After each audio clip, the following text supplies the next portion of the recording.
నమస్తే, ఇది కథ కాదు జీవితం కార్యక్రమానికి స్వాగతం.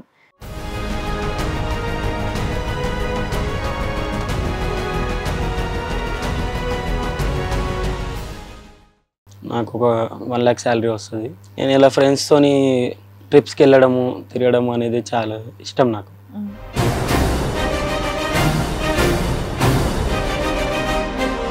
ఫ్యామిలీ ఒక పెళ్లి సంబంధం చూద్దామని ఒక అమ్మాయిని చూసాను. ఏదైనా ఉంటే గ్రూప్లో షేర్ చేసుకోవడం అలవాటు నాకు ఫ్రెండ్స్తోని. అలాగే గ్రూప్లో చేసిన ఏం చేశారు? పెళ్లి కూతురు ఫోటో షేర్ చేశారా? పెళ్లి కూతురు ఫోటో షేర్ చేసా. మంచిగానే పాజిటివ్గానే వచ్చింది అందరి దగ్గర నుంచి, కానీ ఒక్క మా ఫ్రెండ్ దగ్గర నుంచి మాత్రం రాలేదు.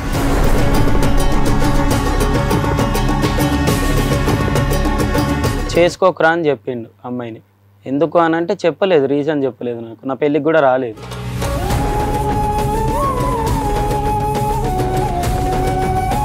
అలాంటప్పుడు పెళ్లికి ముందే కదా చెప్పాలి. పెళ్ళైన 3 ఏళ్ల తర్వాత మీరు చక్కగా ఫ్యామిలీ రన్ చేస్తున్న టైంలో ఇప్పుడు ఎందుకు ఫోన్ చేసి చెప్పినట్టు? అప్పుడు చెప్పిండు కానీ అంత క్లియర్గా చెప్పలేదు. పెళ్ళై 3 ఏళ్ల తర్వాత ఆడవలసిన అవసరం ఏముంది? ఆయన ఆ పెళ్ళికి ముందు అమ్మాయిలు ఎలాగైనా ఉంటారు, కానీ పెళ్ళి తర్వాత కూడా మానేస్తారు కదా.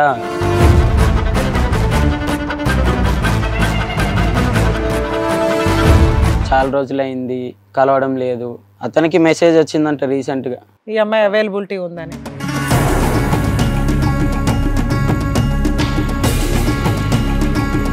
మీ మధ్య ఫిజికల్ రిలేషన్ ఎలా ఉండేదమ్మా?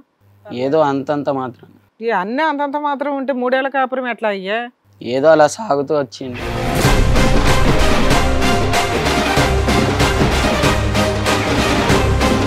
ఇంట్లో ఉంటావా, అలా తిరుగుతూ ఉంటావా? ఇంట్లో హ్యాపీ లేకపోతే బయటనే తిరుగుతా. బయటే తిరుగుతావు. నువ్వు బయట తిరుగుతూ ఉంటావు, ఆవిడేమో ఫోన్లో తిరుగుతుంటుందా?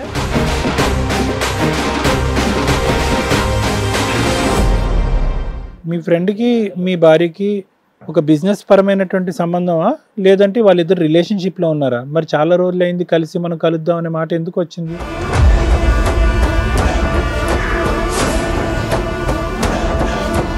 సంబంధం చక్కగా కలుపుకున్నారుగా, కలుపుకుని అరేంజ్ మ్యారేజ్ గా చేశారు అబ్బాయికి? చేసాం, తెలియక చేసాం. అంటే ఏం తెలిసిన తర్వాత? చేస్తే ఇలా పెద్ద ఫ్రాడు. ఏయ్ మాటలు తిన్నగారా, నేను ఇందాలు చెప్పినా నీకు.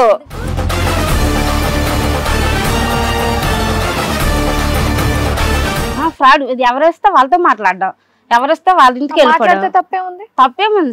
ఇప్పుడు ఇంట్లో మగవాడిని పెట్టుకుని పక్కింటి మగవాడి కాడికి వెళ్తే ఎలాగుంటది? పక్కింటి మగాళ్ళ దగ్గరికి వెళ్తుందా?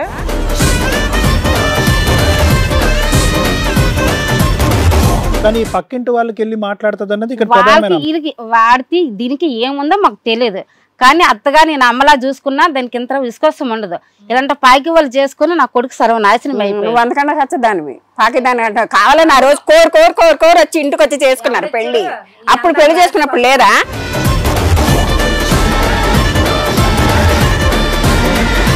పెళ్లి చేసుకున్న 2 నెలలు బాగానే చూసుకున్నాడు. తర్వాత నుంచి టార్చర్ మొదలైంది. ఏంటమ్మా? వేరే అమ్మాయితో కనెక్షన్ పెట్టుకున్నాడు. నా ముందే వీడియో కాల్ చేసి మాట్లాడి ఆ అమ్మాయికి ముద్దు పెట్టడం కూడా నేను చూశాను.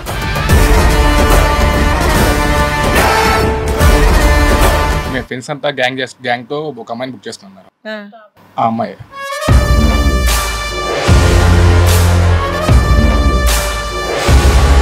మీ ఫ్రెండ్స్ అందరూ కలిపి ఒక అమ్మాయిని బుక్ చేసుకున్నారు, ఈ అమ్మాయిని బుక్ చేసుకున్నారు. నిజమేనా? ఆ అబ్బాయి జీవితం నాశనం కారణం కూడా నేనే సగం.